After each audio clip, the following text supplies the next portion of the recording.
A todos muy buenas noches.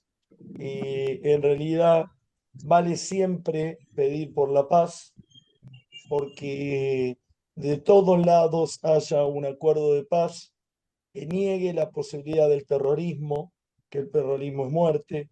Hoy fue un día muy triste en esta guerra contra Hamás, donde cayeron 21 soldados al menos, no sabemos con algún otro herido. Realmente fue un desastre y esperemos que todos los secuestrados vuelvan como prioridad. Así que lo decimos siempre y si alguna vez no lo vuelvo a decir es porque considero que es obvio y es un error. Hay que volver a reiterar la condena al terrorismo y a cualquier postura que niega el derecho del otro a ser diferente o a pensar diferente. Puede haber razones miles y discusiones de izquierda, de derecha, a favor o en contra de un límite, de un Estado palestino o de no. Pero la solución nunca es el terrorismo. Con el terrorismo no se puede negociar, y mucho menos cuando cuando comete delitos de lesa humanidad, como los que cometió, y cuando tiene cautivos a civiles. Cuando uno tiene que explicar que un niño de 1 año y 4 días es inocente, ya se equivocó.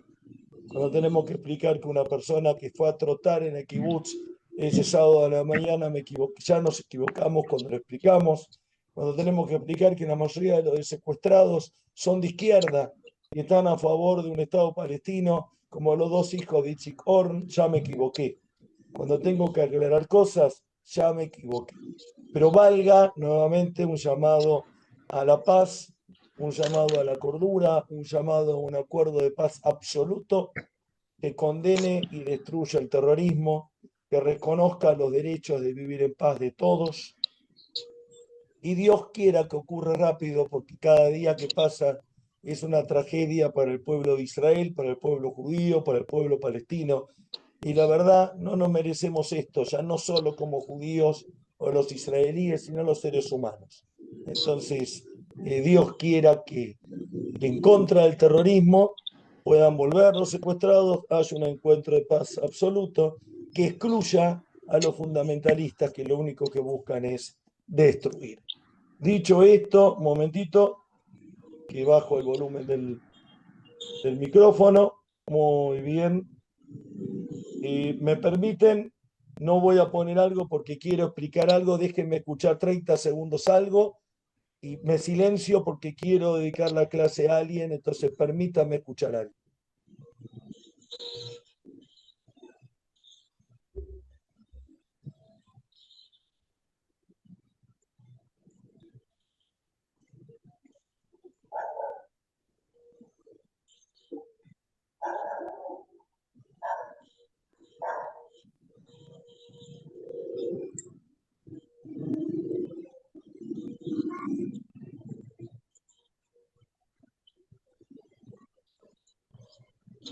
Hay un amigo que participa de mis clases desde hace un par de años cuando daba las clases cotidianamente en nombre de la comunidad judía de Mendoza, la Socialita de Beneficencia de Mendoza, cuando era rabino de la comunidad, y ahora en IEDA es alguien de los que apaguemos los micrófonos, por favor.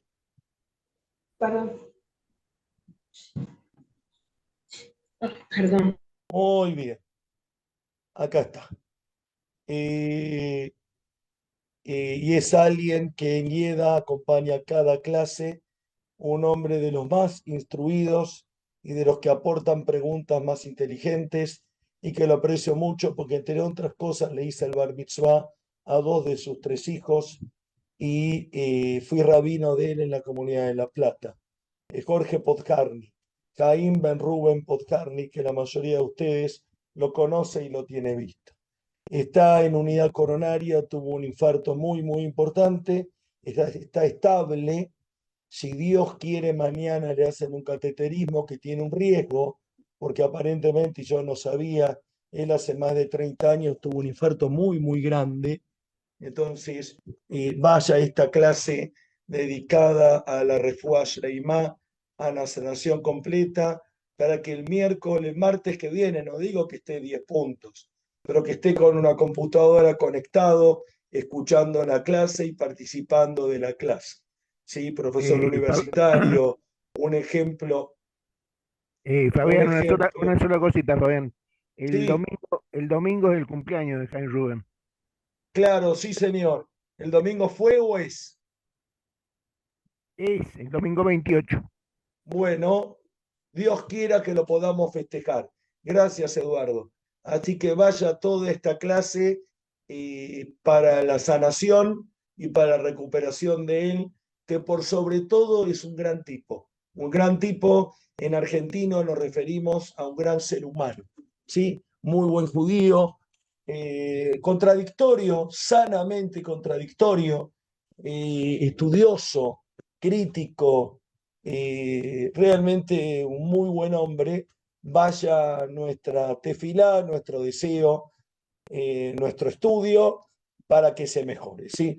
Recién el hijo me mandó un mensaje porque le pregunté hace media hora qué novedades tiene, del mediodía no sabía, y me dijo que siguen como inducido, que está tranquilo y que si todo está bien, mañana le hacen un cateterismo de riñón.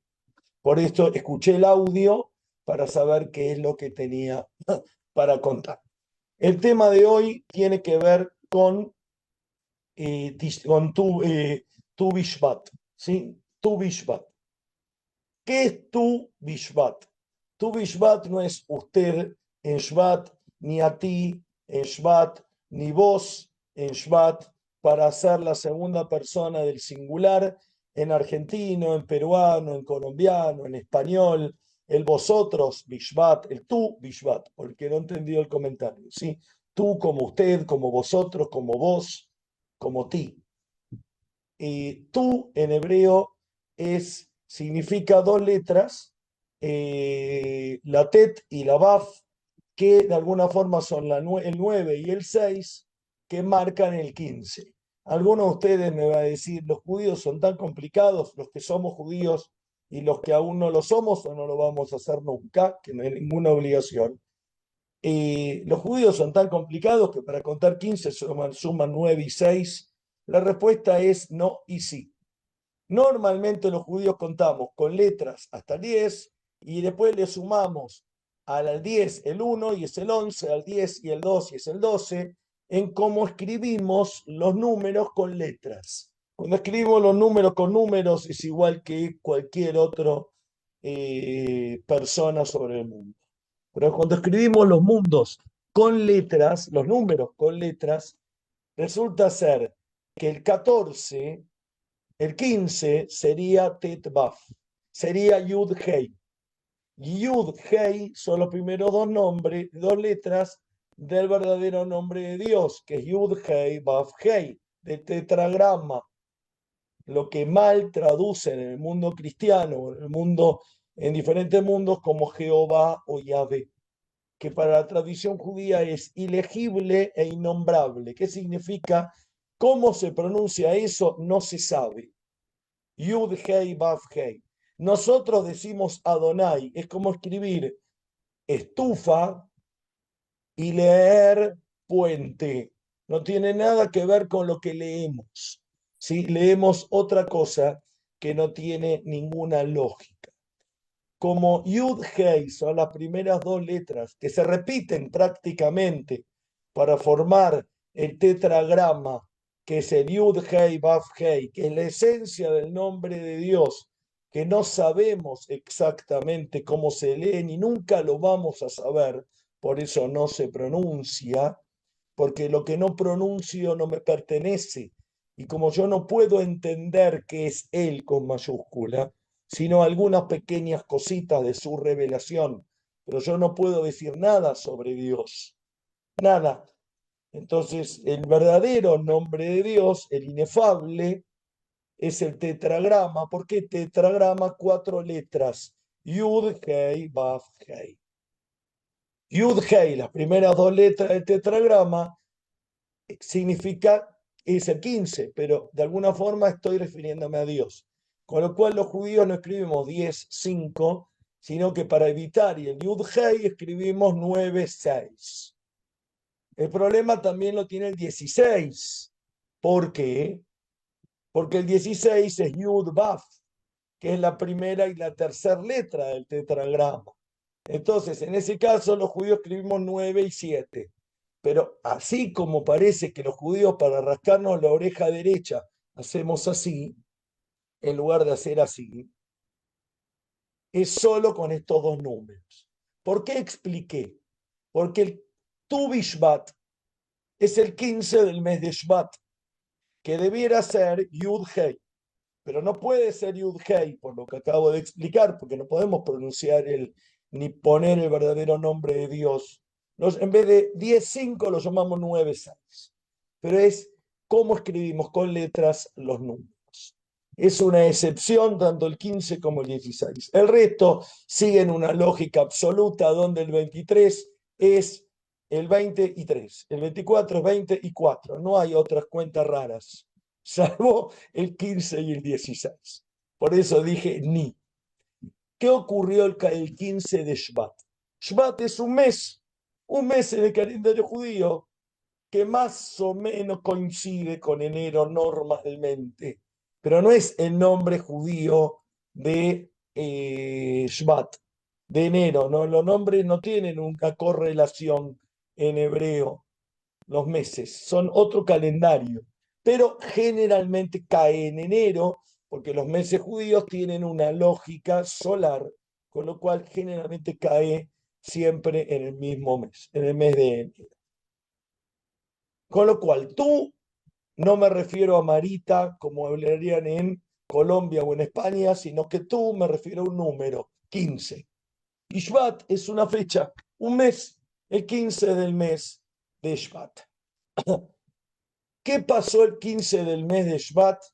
Y aquí viene nuevamente algo que era la clase que a mí más me divertía, o una de las clases que creo mejor enseñé, que tenía que ver con evolución del judaísmo y tradición, cómo ciertos conceptos van cambiando o adaptándose en la tradición judía en el tiempo, que era la clase que solía dar durante casi 3 años todos los martes, para el que recuerde un poco más.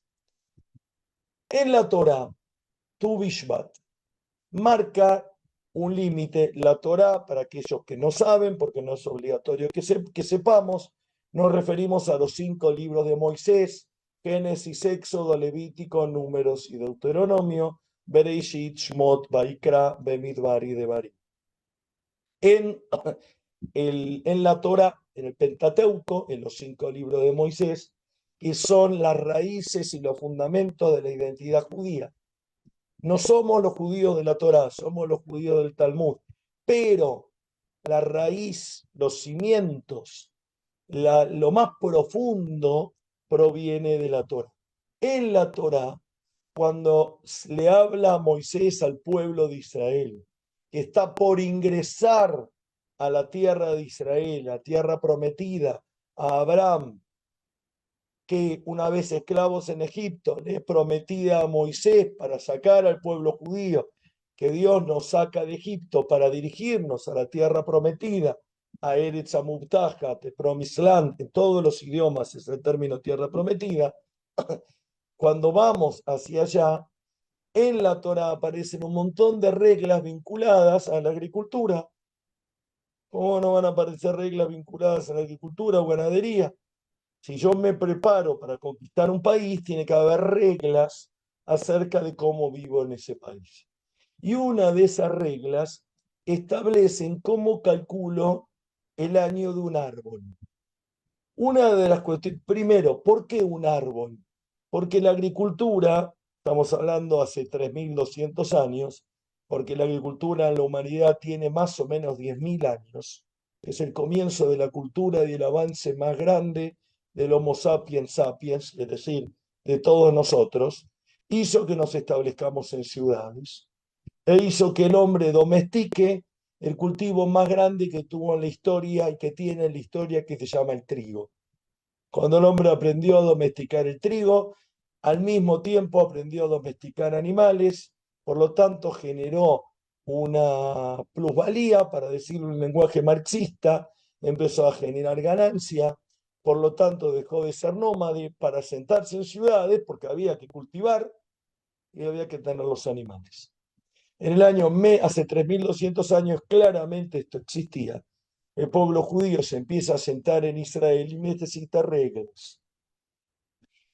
Cuando yo planto un árbol o yo tengo un árbol, yo tengo que esperar de acuerdo a la tradición judía y agrego, esto lo aprendí especialmente con la uva.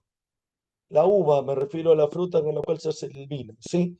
Porque hay algunos términos muy parecidos a otras frutas, la uvilla y otras frutas más al norte de Sudamérica. La uva, la frutita con la cual se hace el vino, que Mendoza es hiperabundante y es uno de los mejores productores mundiales, Mendoza y Argentina de vino en cantidad y en calidad, superado por 5 o 6 países más, no más. Y la uva yo planto y yo tengo que esperar 3 o 4 años para que la planta me dé una cantidad y una calidad que valga la pena cosechar. Yo no planto la uva y al año tengo uvas, con lo cual hago un vino de calidad o obtengo un mosto que es el jugo de uva concentrado de calidad. Porque aparte, si las uso, no solo voy a obtener mala calidad, sino que no voy a permitir que la planta al segundo año produzca más. Y como lo que buscamos es productividad, no cariño, tenemos que esperar una cantidad de años para que sea productiva. De acuerdo a la Torá, esa cantidad de años básicamente son 3. Y yo necesito contar la cantidad de años de las plantas. Pero ¿qué pasa? Yo voy a contar que tal plantín de uva, tal mandarina, tal palta, tal tomate o tal árbol que me da sombra o madera pasó, cumplió años el 8 de abril, el 6 de Tebet, el 7 de Shvat. Es imposible sostenerla. Porque no existían los conceptos de trazabilidad, ni los sistemas contables, ni de computadoras que hay hoy en día. Entonces se estableció un día, que es el 15 del mes de Shvat. ¿Para qué? Para que todo árbol que nació antes del 15 del mes de Shvat, desde el año anterior hasta este año, el primer año lo cumple el 15 de Shvat. Y todo año que nace después, esto es a los efectos de sacar sus frutos, del diezmo. El diezmo nunca en la tradición judía fue el 10%, siempre fue mucho menos. Se llama diezmo porque en hebreo se llama maaser. Y maaser en hebreo tiene que ver con eser, que es 10. Pero en la tradición judía nunca el diezmo fue el 10%, es mucho menos. Pero entonces lo que yo tengo que dar, tengo que esperar para dar y saber cuánto tengo que llevar al templo, pagar de impuestos, dar de tzedaká, de ayuda, pero para esto tengo que saber si mi árbol es nuevo o mi árbol cumplió años. Y el árbol tiene que tener al mínimo 3 años. O sea, que en la Torá era un cuidado de la agricultura y un tema ritual. A partir de qué año se llevaba cierto sacrificio o ciertos frutos que la tradición judía se llaman bikurim o primicias al templo de Jerusalén. ¿Sí? O al Mishkan, al tabernáculo, que era el templo portátil en el desierto. ¿Qué ocurre? Este concepto de Tu Bishvat en el Talmud ya cambia, y esto lo enseñé y en estos 3 años lo habremos visto al menos 5 veces, y yo soy tremendamente escaso en estos 5 meses. Esperen que voy a compartir pantalla. Para los que tienen celular, que es tremendamente difícil ver con celular, reitero, prendan una computadora o una notebook, si pueden, y si no, mala suerte. Dice una tablet, el tratado de Rosh Hashanah, de la Mishnah. La Mishnah es, ya a esta altura, muchos lo escucharon infinitas veces. El Talmud, la Mishnah es un libro compilado en el año 210 de la era común, hace 1820 años, que es la base de lo que nosotros llamamos judaísmo, o como a mí me gusta denominarlo, judaísmos, en plural. Es un libro que se fue compilando, que tiene 6 partes, 6 sedarim. Cada seder es un orden, tiene que ver con una parte de la vida. El segundo orden es festividades, moed, y dentro de cada orden hay tratados. Y el tratado de Rosh Hashanah es el tratado de Año Nuevo. Ya lo hablé muchas veces, lo hablamos en Año Nuevo, en Rosh Hashanah. No hay un solo comienzo de año, no lo tenemos nosotros. Tenemos un año lectivo, un año profesional, un año positivo, un año futbolero, un año de casado, el cumpleaños mío, el cumpleaños de mis hijos. Tenemos infinitos calendarios. Más allá del horóscopo maya, del horóscopo del calendario maya, el calendario azteca, el calendario chino, el calendario judío. No hay un solo comienzo de año. Calendario chino, no hay un solo comienzo de año. Eso es una estrechez mental absoluta. Y en la tradición judía tampoco. Para diferentes necesidades había 4 comienzos de año, que ahora los vamos a ver, no voy a pararme a explicarlos, porque si no, no puedo avanzar, pero son 4 los comienzos del año. Son 4 Rosh Hashanah. Rosh Hashanah es comienzo de año. Son 4 Rosh Hashanah, diría en hebreo.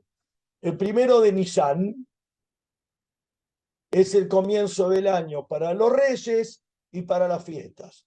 Comentario para el que no lo sabe, el mes de Nisan es el mes de Pesaj, de Pascua, es el comienzo de la primavera, es el calendario bíblico que establece que el primero de Nisan es el primer mes del año, como lo enseña el libro de Éxodo. Entonces, si un rey empezó a reinar antes de Nisan, el primero de Nisan ya suma su segundo año. Una revista que se empieza a editar en octubre, cuando llega enero, es el número 4, año 2. Pero ¿cómo año 2? Si empezó en octubre, octubre, noviembre, diciembre, enero. Entonces, enero es año 2, número 4, porque sale una vez por mes. Para los reyes y para las fiestas. Cuando los judíos contamos las fiestas, las 3 fiestas de peregrinación, que son 4, pero las 3 fiestas de peregrinación son Pesaj, Shavuot y Sukkot, Pascua, Pentecostés y la fiesta de las cabañas. No es en otro orden, la primera es Pascua. ¿Por qué? Por esto. El primero de Elul es el comienzo del año para el diezmo del ganado. Muy bien. Rabbi Eliezer y Rabbi Shimon opinan que en cambio es el primero de Tishrei. Después va a quedar el primero de Tishrei. No importa por qué. Otra vez el diezmo del ganado. El primero de Tishrei es lo que nosotros hoy en día llamamos el Año Nuevo Judío, Rosh Hashanah. Lo que hoy llamamos. El primero de Tishrei, o Tisri, es el comienzo del año en relación al cómputo de los años, como hacemos hoy. A los años de la remisión, los años del jubileo, de la plantación de árboles y de los vegetales. No importa. El primero de Shvat es el primero del año en relación a los árboles, según la opinión de la escuela de Shammai. La escuela de Hillel opina que esto es el 15 del mismo mes, es decir, Tu Bishvat, el 15 del mes de Shvat. ¿Qué ocurre en la época de la Mishnah? ¿Qué ocurre en la época de qué revolución empieza a ocurrir? Se empieza a contar el año y se le empieza a dar una importancia cada vez más grande al árbol, a la ecología, a la naturaleza. Pero todavía tiene que ver con el árbol. Era una fiesta mucho más no que sí. Era una fecha para contar con respecto a la calidad de un fruto y era la fecha para contar con respecto al diezmo, al impuesto, a las ganancias que tengo que pagar al Estado. Yo tengo que pagar un impuesto a las ganancias, no recuerdo y si me equivoco pido disculpas, del 1 de mayo al 30 de abril. Lo que hice, si fuera otra fecha, no importa, no me corrijan, o del 1 de junio al 30 de mayo, creo que es más correcto. Si yo compro algo el 3 de junio, tengo que pagarlo el año siguiente.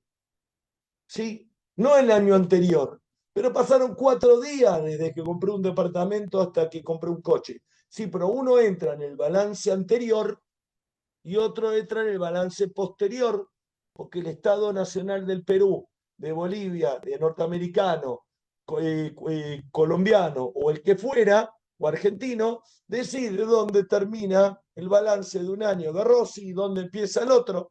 En base a eso, Rossi puede ingresar, gastar, comprar o dejar de ingresar. Hasta ahí llega la importancia del 15 de Shvat.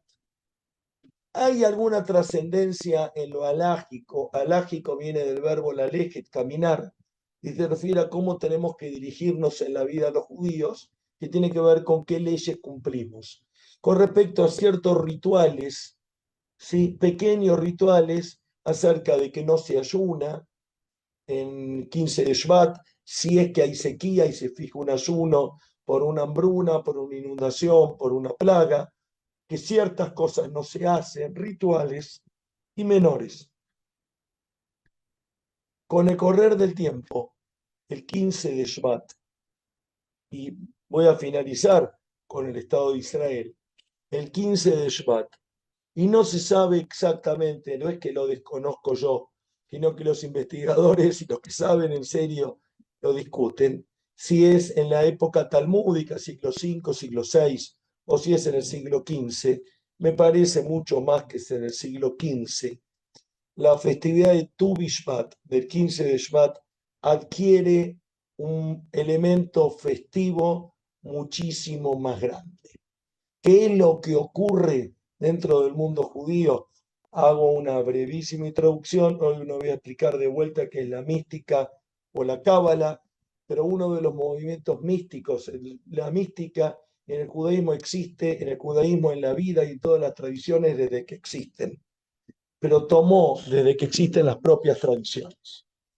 Y es inevitable y es parte de entender y de analizar una realidad. Sobre esto ya hablé hace 2 o 3 semanas y voy a volver a hablar. Cuando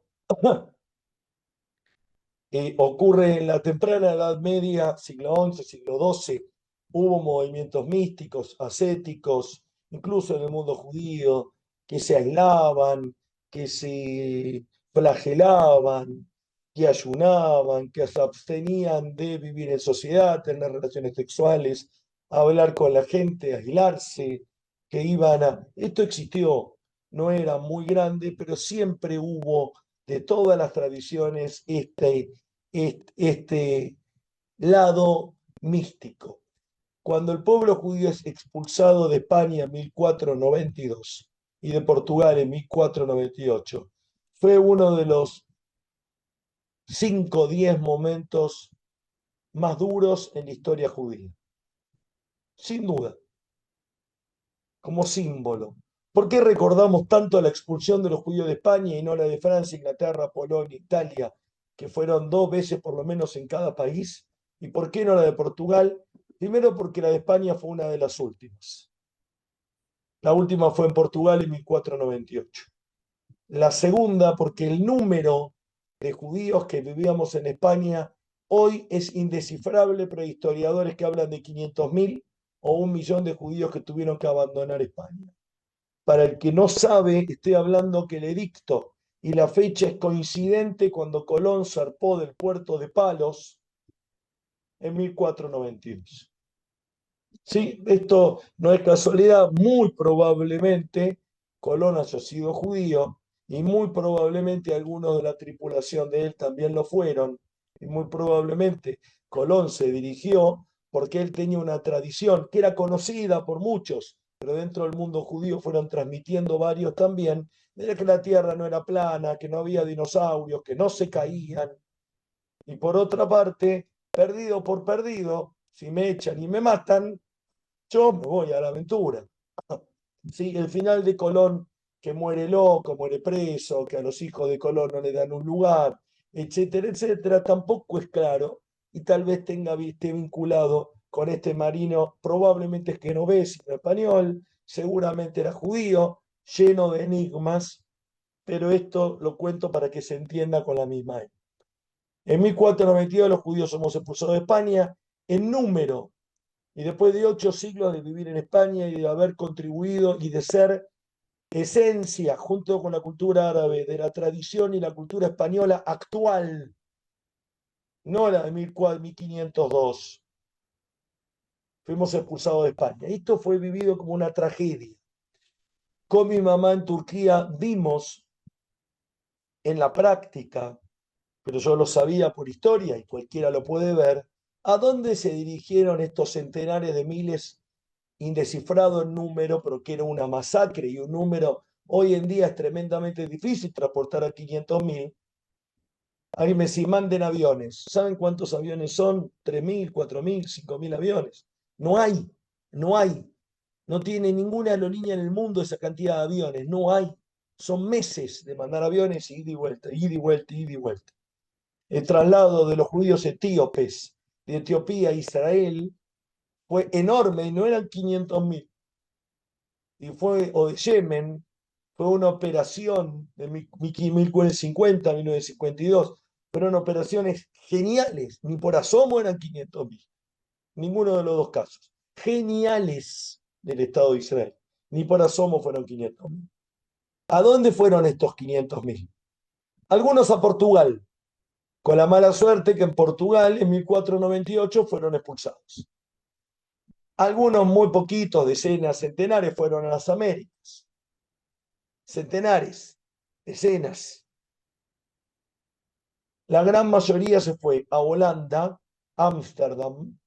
De ahí viene que la ciudad de Ámsterdam, si bien todos creemos que son Ashkenazim, el judío de Holanda, de Ámsterdam, es sefaradí, pertenece al mundo occidental, al mundo más sefaradí, fueron a Turquía, al norte de África y muchísimos a Israel.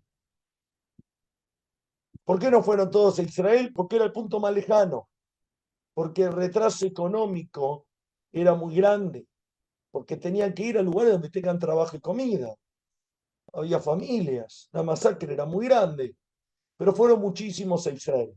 En Israel se asentaron en las ciudades donde mayoritariamente vivimos siempre los judíos o nos dejaron vivir. Una de esas ciudades es Sfat, Safed. Y en Safed, en el 1500, surge no solo un movimiento místico más, sino el auge del misticismo judío. En la ciudad de Tzfat, Safed, en la Alta Galilea, muy cerca de Siria, a 9-10 kilómetros de Siria, para que alguien lo ubique hoy. Reales, estando en Tzfat, durmiendo en Tzfat, se escuchan las explosiones de la guerra civil de Siria, para que se entienda cuando yo digo que es cerca de Siria. Sí, alguna vez voy a contar alguna experiencia mía en Tzfat, pero que no está vinculado a esto, así que queda para otro día. En esta ciudad de Tzfat, llena de mística, entre otras cosas, mendocinos, es una ciudad sísmica y que tuvo 2 o 3 gravísimos terremotos en su historia, con miles de muertos. Chile, Mendoza, todos los Andes, la falla sísmica de los Andes. Sobre Tzfat pasa la falla del Jordán y cada 150 años, 200 años hay un gran terremoto. En esta ciudad resurge la mística, después de haber sido expulsado de España, de Portugal, con el dolor, el sufrimiento, y surge un gran movimiento místico. Y este movimiento místico revalida y reflota Tu Bishvat. Y hace una fiesta mística de gran valor y se inventan, se arman, se estructuran diferentes costumbres vinculadas a la fruta. Por ejemplo, llenaban la mesa de diferentes frutos. Y el templo, la familia que más frutos tenía, era como la que ganaba, era mostrar que yo tenía más frutos. La abundancia de la tierra de Israel, el volver a sentarme, el celebrar los frutos de la tierra, había ese ritual, un ritual muy interesante de vuelta para los que les gusta el vino y saben de vino. Había un ritual que surge en Tzfat muy probablemente, de como hacemos el Seder de Pesaj, la noche de Pesaj, 4 copas, los mismos pasos, pero vino tinto y vino blanco. Y se iba tomando una copa de vino blanco, una copa de vino tinto y 2 copas que se mezclaban blanco con tinto. Y había lo que se llamaba el Seder de Tu Bishvat, igual que hay un Seder de Pesaj, un orden de Pesaj.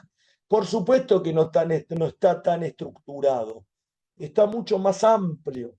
Y esto permitió que cada comunidad hoy en día lo llene de un sentido diferente. Este Tu Bishvat tuvo tanto éxito,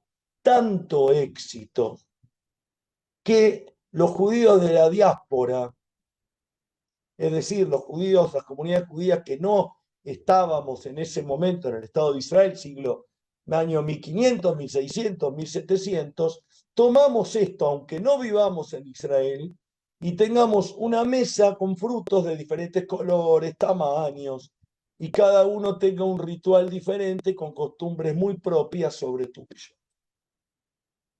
Y esto y costumbres de diferentes judíos.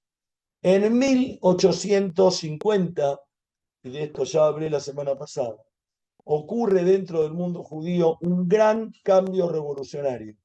Empieza a surgir el sionismo político. En 1880 toma un impulso muy grande con la primera aliá organizada, el primer grupo de judíos en forma organizada que se dirige a Israel, que fue un fracaso total.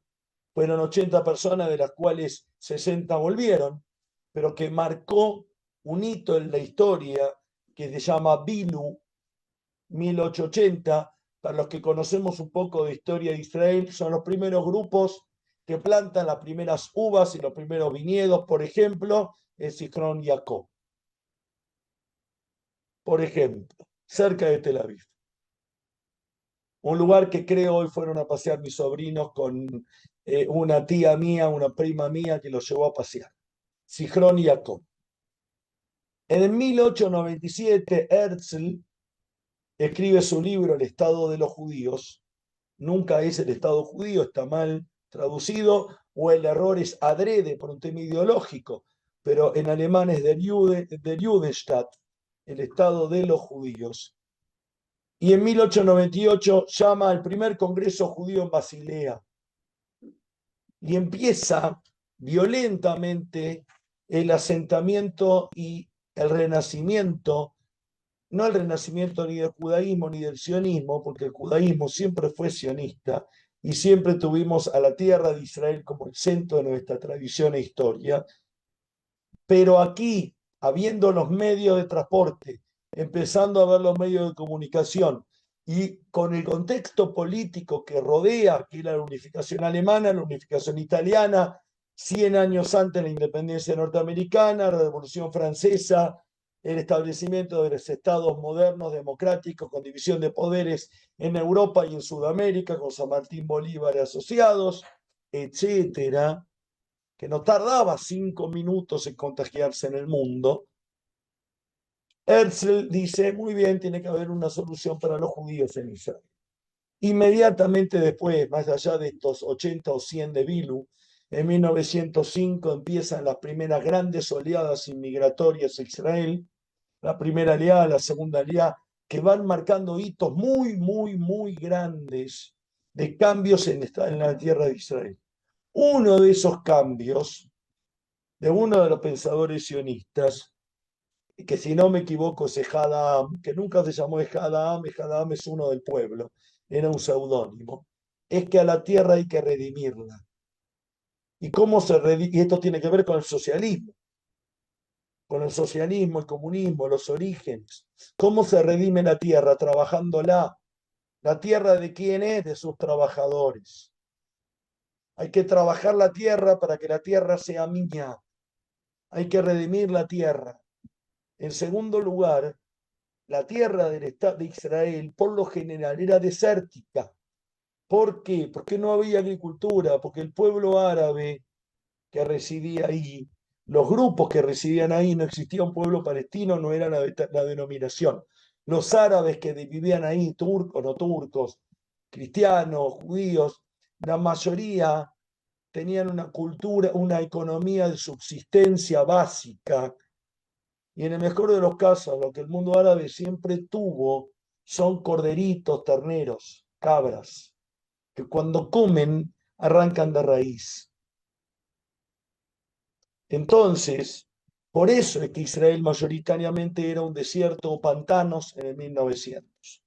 Aparecen diferentes instituciones, como por ejemplo el Keren Kayemet de Israel, que es la institución que tiene que ver con la plantación de árboles, el desarrollo de la naturaleza en Israel a principios de siglo. Y leía hoy muy interesante que el gremio de maestros primarios y de jardín de infantes en el 1900 o 1890 y pico, real, fijaron que Tu Bishvat, el 15 del mes de Shvat, sea la fiesta para plantar árboles. Ya no es el año nuevo, es para plantar árboles. Y surgió una costumbre muy, muy linda, que hoy en día un poquito sigue, pero tiene poca relevancia, que el 15 de Shvat, los chicos de jardín de infantes, de primario, los kibutzim, los soldados, los que hacían aliyá, plantaban árboles. ¿Esto qué convirtió en Israel? En el único país del mundo que en el 2023 tiene más árboles que en el 1948, cuando apareció. Israel, con el Keren Kayemet y con esta política de plantar árboles, es el único país del mundo que cada vez tiene más árboles y no menos. Pero la realidad es que no se siguen plantando árboles y que la plantación de árboles hoy no es el principal objetivo de ninguna organización. Y nuevamente Tu Bishvat empezó a perder valor. Hasta que creo que en 1950, no recuerdo, podría mirarlo, nuevamente la docencia se les ocurrió una idea genial.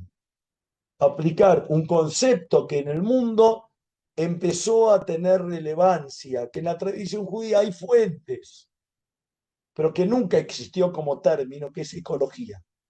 El cuidado del mundo, del medio ambiente, por varios motivos. Esto lo cuento de los recuerdos que tengo de lo que estudié en ética.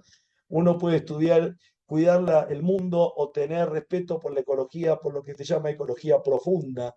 No es porque le convenga al hombre y yo piense que mis tataranietos tienen el derecho de disfrutar de un tigre, un león, un bosque, un atardecer, un deshielo, y por lo tanto nosotros no lo podemos destruir, porque eso, el centro del objetivo de la vida y de la historia soy yo, hombre. La ecología profunda dice que tengo que preocuparme en sostener lo que hay, porque hay algo mucho más trascendente que la vida del hombre, que es la existencia del mundo, del universo. Por lo tanto, estoy obligado a respetar ciertas reglas, ciertas normas, a que no desaparezcan los koalas ni desaparezcan una especie del mundo, no porque a mí me conviene, porque en la evolución zoológica, si elimino las ranas hay más moscas, si me pican los mosquitos y me transmiten el paludismo, no por el egoísmo, sino porque hay una lógica en el universo que el hombre no debe alterar, sino cuidar, que por otra parte es parte de para lo cual Dios nos creó y nos puso en el mundo. Uno de los primero que Dios le dice es: multiplicaos, llenaos la tierra, Adán y Eva, Prurbum, Iluetares de Kipshua, y conquístenla.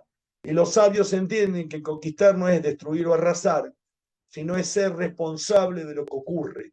Y como el león no puede alterar el clima ni el mundo, pero el hombre sí, el hombre es responsable de la existencia del león, de la lechuga y del río de la Plata, del Paraná, del Ucayali, del Amazonas, de la flor y de las moscas. Porque la alteramos. Somos los únicos que podemos cambiar la realidad. Las jirafas no alteran ninguna realidad. ¿Cuándo alteran las jirafas o los castores la realidad? Cuando los hombres trasladamos una especie de un lugar a otro y generamos una plaga, como generaron los ingleses en la Patagonia, de un animal que provoca destrozos, que es el castor. La culpa no la tiene el castorcito que hace diques. La culpa la tenemos los hombres, que trajimos un castor donde nunca hubo castores. Sí, el problema es este desequilibrio esta irresponsabilidad, ignorancia, estupidez, lo que fuera. Cuando Tu Bishvat ya dejó de ser, entonces, la fiesta ritual para ver cuándo puedo cosechar estos frutos, cuándo tengo que llevar al templo. Ya dejó de ser la fiesta de plantar árboles, a pesar de que tiene un gran valor en muchos lugares. En la Mendoza hermosa de donde vivo, que es mi ciudad, una de las cuestiones que nos mantiene vivos es el árbol. Explico para que entiendan los que les suena raro. Aquí hay sol 320 días por año, con frío, con calor. Si no hubiera árboles, si no hubiera sombra, no hay vida. El árbol se planta en los costados de las acequias. Las acequias son canales de agua que vienen de los pueblos originarios, que después hicieron los españoles y que hoy en día es una de las principales tareas mantener limpias, porque si no, en Mendoza pasan camiones que riegan, porque no llueve, llueve muy poco. No llueve, es que llueve 200 mililitros. ¿Sí? Como llueve, es semidesértico el clima. Estamos hace 15 días con mucha lluvia, pero igual llueve muy poco. Vivimos mucho más del deshielo de alta montaña que de la lluvia propia. Si depende de la lluvia Mendoza, acá no puede crecer una zanahoria. ¿Sí? No puede crecer una cebolla. Tiene que ver con el riego. Es semidesértico. Por eso la uva aquí es tan especial. Pues se trajo una uva de Francia que se le implantó acá, que se lo riega de una forma, por eso aquí el Malbec es tan bueno, porque la tierra genera una uva y un gusto diferente a la misma semilla puesta en Francia. Pero termino el paréntesis. Tu Bishvat ya no celebra solamente el árbol, que el árbol es vida. Tu Bishvat hoy nos lleva al cuidado inmenso de la ecología. Y es una fiesta vinculada a que los seres humanos no solo podamos seguir celebrando lo que nos rodea, y esto es un balance muy complicado, que yo no soy especialista, porque por un lado queremos progreso, trabajo, queremos litio, queremos minerales. San Juan es una provincia que produce y exporta plata, oro y otros minerales, y Mendoza, porque hay una ley que lo impide, sacó el gobierno la ley de megaminería y después tuvo que dar un paso atrás, no lo puede hacer. Es muy difícil el equilibrio entre cuidar el agua y la minería, entre cuidar los animales y construir edificios, entre tener celulares y la naturaleza. Yo no quiero volver a ser el hombre de Neandertal o de Cromañón. Pero tampoco podemos, no porque no es lindo, sino porque el día que destruyamos la naturaleza nos autodestruimos en muy poco tiempo. Cambios climáticos, subida de los mares, falta de comida, contaminación, automáticamente desaparece la naturaleza, el mundo. ¿Sí? Entonces, esta responsabilidad y este equilibrio es tremendamente difícil de lograr y tiene que ver con esta idea de Tu Bishvat, el 15 del mes de Shvat, que no hoy ya es 14 de Shvat, porque ya oscureció, es el jueves, el 15 del mes de Shvat. Sí, el jueves, miércoles a la noche, al 15. Es muy difícil que seamos conscientes. Yo voy a estar en Buenos Aires, voy a estar disfrutando de otras cosas. Generalmente no vivo demasiado preocupado por naturaleza. Tengo otros problemas que me agobian y que creo que son más urgentes. Lo que no son es más importantes. Entonces, seamos judíos o no, Tu Bishvat es un llamado a tener una conciencia cada vez más grande del mundo que nos rodea, del universo donde vivimos y de el respeto, sea por egoísmo, la ecología entendida como centro del hombre, que es válida, o la ecología profunda, la ecología por el respeto a lo existente y no porque en el medio está Ofelia y te leo yo. Cualquiera de los dos sentidos tenemos que tener un respeto inmenso de todo lo que nos rodea. Y a los que fueron ingresando después, es un gusto que estén. Samsung, que le hacemos propaganda a los celulares y no sabemos el nombre. Oscar, que representa a Bolivia, de Buenos Aires, de Perú, de Colombia, de Venezuela, de Estados Unidos, de muchos lados, gracias a Dios, de muchísimas ciudades. Está acá el amigo Mauricio Finkelstein de Buenos Aires, está Gaby Pibín de Santa Fe, un abrazo enorme, futuro rabino, un lujo. César Lachner, otro futuro rabino desde San Pablo, así que mucha gente de muchos lados y es un lujo que estén acá. Antes abre el micrófono el que quiera para preguntar lo que quiere, esperen un poquito.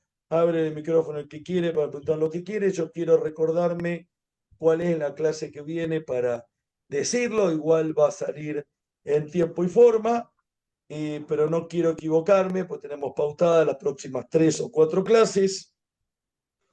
No, 6 del 2, no. 30 del 1, Bnei Noach. El título es Bnei Noach, todos somos hijos de Noach. Hago una brevísima introducción, brevísima, y lo voy a decir la vez que viene también. Hay mucha ignorancia, mucho prejuicio y mucho mal manejo sobre este término. Y mucha gente que con orgullo y con placer y con todo el derecho se autodenominan Bnei Noach. De esto, Bnei Noach son hijos de Noé, donde de acuerdo a la tradición somos todos hijos de Noé, la humanidad. La humanidad somos los hijos de Noé. Judíos, no judíos, homosexuales, heterosexuales, paraguayos, iraníes, chinos, argentinos, hincha de San Lorenzo o de Boca. Somos todos hijos de Noah. Bueno, de eso voy a hablar la semana entrante. Un lujo, gracias, y nos vemos si Dios quiere. El sábado que viene yo voy a anunciar la tefilá, si la hacemos a las 10 de la mañana o a qué hora o de qué forma. Lo voy a anunciar en tiempo y forma. Probablemente nos veamos el sábado que viene. De alguna forma, los que quieran seguir por Zoom la tefilá, sea a las 10 de la mañana Argentina como siempre, o si transmitimos desde algún templo con el Zoom o lo que sea del templo, lo voy a avisar por los grupos de IEDA, y el martes que viene a la misma hora en el mismo canal. Que el amigo Jorge Podjarny se sane, que vuelva la paz, que vuelvan los secuestrados, por el bien de todos, que haya un acuerdo de paz definitivo, sin ningún nivel de intolerancia, fundamentalismo y por sobre todo terrorismo. Un abrazo grande.